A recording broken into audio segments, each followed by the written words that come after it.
আরোহী অর্থাৎ যারা এখানে গন্তব্যমুখী মানুষ রয়েছে মোটরসাইকেলে যেতে যাচ্ছেন এই ভোলা বরিশাল সেতু অবরোধকারীদের এই আন্দোলনকারীদের মাঝখান দিয়ে অর্থাৎ তাদের আন্দোলনের মাঝখান দিয়ে যে সকল মোটরসাইকেল আরোহীরা যেতে যাচ্ছেন এখান থেকে তাদেরকে কিন্তু এখানে ভোলা এবং বরিশালের আন্দোলনকারীরা যেতে দিচ্ছে না। এবং দেখছেন যে রাজধানীর গুরুত্বপূর্ণ এই সড়কটিতে তারা এখানে কিন্তু ইট অর্থাৎ আস্তে আস্তে ইট কিন্তু এখানে পেড়ে রেখেছে এবং অবশেষে কিন্তু দেখছি যে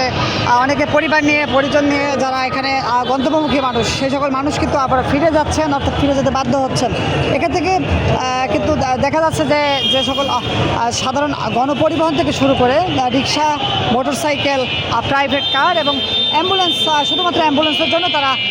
এখান থেকে যাওয়ার ব্যবস্থা রেখেছে এবং কোনোভাবেই কিন্তু দেখা যাচ্ছে যে মোটরসাইকেল থেকে শুরু করে যে অটোরিকশা এবং পায়ে চালিত রিক্সাগুলো রয়েছে সেই সেই যানবাহনগুলো কিন্তু এখান থেকে যেতে দেওয়া হচ্ছে না। দেখছেন একজন কিন্তু ঠিক অশোভনীয় আচরণ করে কিন্তু রিক্সা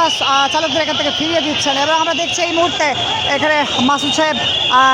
তিনি উপস্থিত হয়েছেন অর্থাৎ ডিসি মাসুদ এখানে তার উপস্থিতি আমরা দেখতে পাচ্ছি। আমরা সরাসরি যুক্ত রয়েছি এই মুহূর্তে ঠিক শাহবাগ থেকেই। আজকে শুক্রবার জুম্মার দিন দেখা যাচ্ছে যে পাঞ্জাবি পরিহিত অবস্থায় তিনি এখানে উপস্থিত হয়েছেন। আমরা আরও সামনের দিকে যে অগ্রসর হয়ে আপনাদেরকে দেখানোর চেষ্টা করব। দৈনিক জাতীয় অর্থনীতি থেকে আপনাদের সঙ্গে যুক্ত রয়েছে আমি শিমুল শাহ এবং দেখছেন যে এখানে যে সড়ক যে অবরোধ ছিল সেই অবরোধ এখানে দেখা যাচ্ছে যে পুলিশ সদস্যরা সেই ইট সরিয়ে দিয়ে এখানে কিন্তু যাতায়াতের ব্যবস্থা করে দিচ্ছেন অর্থাৎ এখান থেকে যে যান চলাচল বন্ধ ছিল সেই যান চলাচল কিন্তু আবারও পুলিশ সদস্য অর্থাৎ আজকে ডিসি মাসুদ এখানে ফোর্স নিয়ে কিন্তু দেখা যাচ্ছে যে এখান থেকে আবারও চলাচলের সুযোগ কিন্তু করে দিল।